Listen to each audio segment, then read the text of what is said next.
Crazy. All right, Absolutely. guys. What do you think of the bowler? Bowler? I've actually went ahead and used it sometimes. Before it was actually cool now.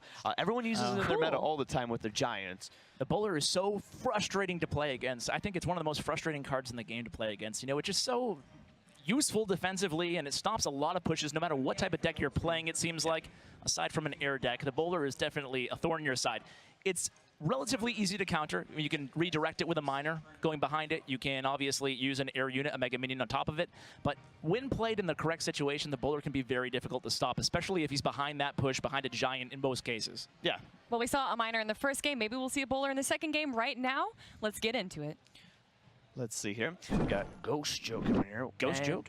iMatthew42. iMatthew. All right. So let's see what these guys have. We have a furnace to place down right off the bat. Not bad of an idea. I see a lot of people have been using that today for their advantage.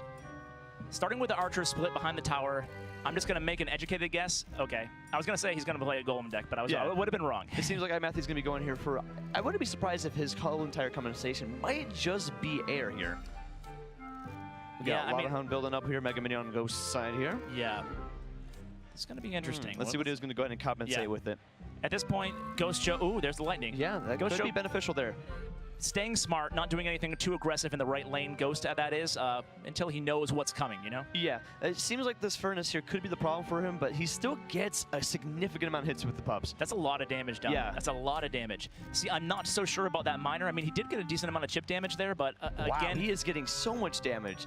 Early on in the game, I don't know if you're the same as me, but early on in the game, I don't like to push the opposite lane on the first play. I like to play it real safe and then play from there, you know? I typically don't go as an aggressive push as you went here, but it looks like it came out very well for him here. He's already got him down to 641 HP. He's got himself, I'd say, in a good advantage. Absolutely. To play it safe. Yeah. And here comes the bowler here. Very beneficial stop. So the bowler in the Lava Hound deck, interesting here. Yeah. A little bit unorthodox, but still, I've seen this played quite often. And that was a good little mini push there, and still able to save a decent amount of elixir to defend on the left lane there for Ghost. Arrows. Did you see those arrows just got dropped at the very back of the base just now on Matthew's side? I don't know if that was like a mistake on his end. It could have been a misplay. He could have wanted the Lava Hound or something. Well, maybe it doesn't make sense for Lava Hound. I don't see why he would cycle it through like that. And there's the Mega Minion doing his thing. I don't know about you, but I think the Mega Minion is like the most OP card in the game. No, it's a very valuable card when it comes down to just taking everything out quickly. But, you know, the HP on his end is not that much. Not really, but he does so much damage from a flying unit too, just so versatile. You can see him in almost every type of deck. Here's the setup right here. We have the miner coming in with a Lava Hound, and I feel like this could be honestly... That's going to be tower down. Yeah, I don't think he's going to be able to stop it here. He is struggling to take out the other side here. He's doing the smart thing, Ghost, and you know, at this point kind of conceding that left tower, obviously, and going on the right, and they're going to trade towers, it looks like here. No, they're definitely going to be trading towers. There's only 6 HP left on Matthew's side here. Yeah, I don't there's see the log, tower down. Not being taken out. There it is, the log coming out. And there is the... Now it's going to be coming down to seeing who's going to be able to push out. Lava Hound on his side. So this is going to be a big little push here. A big little push. There you go. I want to see how he's going to be able to stop this here, because he's got so much built up on his end right now. Yeah. And he's going to definitely be taking it. A lot of damage here. That miner is benefiting him quite a bit on just distracting. Absolutely. Ghost Joke trying his best to use that, the furnace and the tombstone defensively, or excuse me, the furnace defensively, while Matthew's using the tombstone offensively. It's kind of negating each other. They do a great job. That's why the tombstone is so widely used right now, especially with the resurgence of furnace. Ghost did pretty well right there on using his lightning. He did much damage on everything around there. It was very beneficial on his end. But this could still be a game. Who you got? You know, honestly, I'm going to go ahead and root for Matthew here. I don't know about you, but I feel like he's got this one in the bag with cycling through fast enough. I don't know. Ghost is chipping away. He might be, but this Lava Hound could be the push he's looking for. You know that Ghost is thinking, I need to just chip for that lightning. I want to use the lightning, and they both got to be thinking that at this point. Because that's all he's got to do at this point. So once we see the miner come in here, it's just all about seeing if he can just put in the lightning. Ghost needs arrow logs lightning real quick. There's miner or miner lightning. I think this is going to be on Matthew's side here, being able to take it out, and it is. Oh, there it is. There it is. Yep.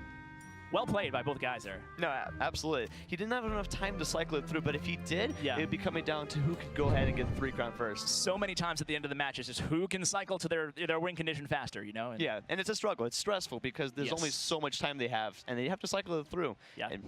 Definitely well played by both players there, for sure, though. Ash, during that game, you said that the Mega Minion was the most OP character in the game. Do you agree? And why is that? And I do agree with myself. With yourself. But why is that? That Ash is such a smart guy. I don't know. I tell you, I agree with him often.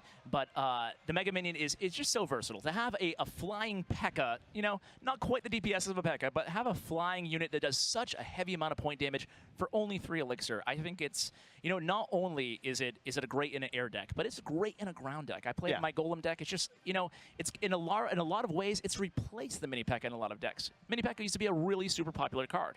Now, I feel like this is definitely the valuable card that goes in and takes it over. A little bit, Not much elixir, and it's very useful when you play it correctly. I'll tell you what, I'm okay with it, though. I think some cards should be really useful and powerful. Yeah. So, I don't know.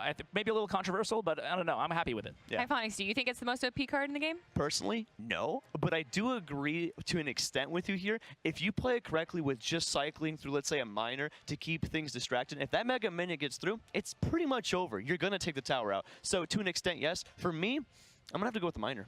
The miner? Yeah. Why? Interesting. Because when you can play it right, you can run with so many combos with it, and it's essential to use it when you're playing it, you know, cycling through correctly, no matter what kind of pushes you're running with. That's, I mean, it's a good point. Yeah, it's a good point. Yeah. All right, and we did see a lot of miners in those last 2 games. We saw miners on both games, and now we're actually going to be looking at the top 8 of this round. This is going to be a very aggressive game, I'm assuming.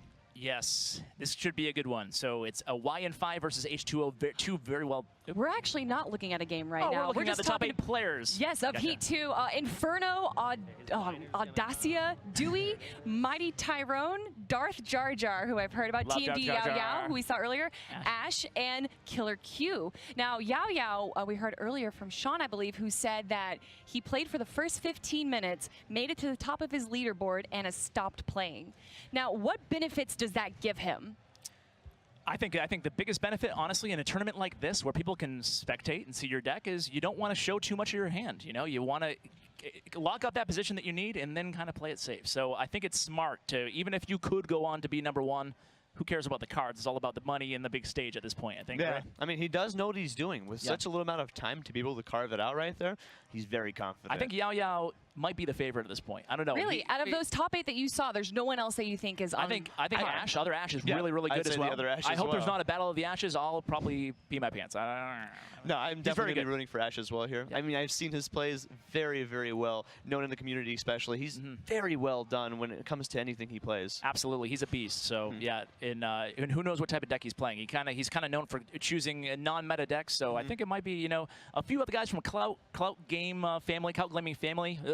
Are probably going to make it too. He makes very unorthodox combos and makes them work. That's the thing. So many good players. Last but not least, Darth Jar Jar, Dark Horse, 3 Musketeer player. Dark Horse. 3 Musketeer player. Really, really good at it. Really good 3 Musketeer player. Even with everybody playing Lightning right now, Darth Jar Jar still rocks 3 Musketeers and does super well with it. And it's surprising to see someone use something that's always so easily countered at this point right now in the meta. Would you say that he's the Darth Horse? Ooh, well played. Well played. Thank you guys for joining us. We got more games coming up next, but we'll be right back after this.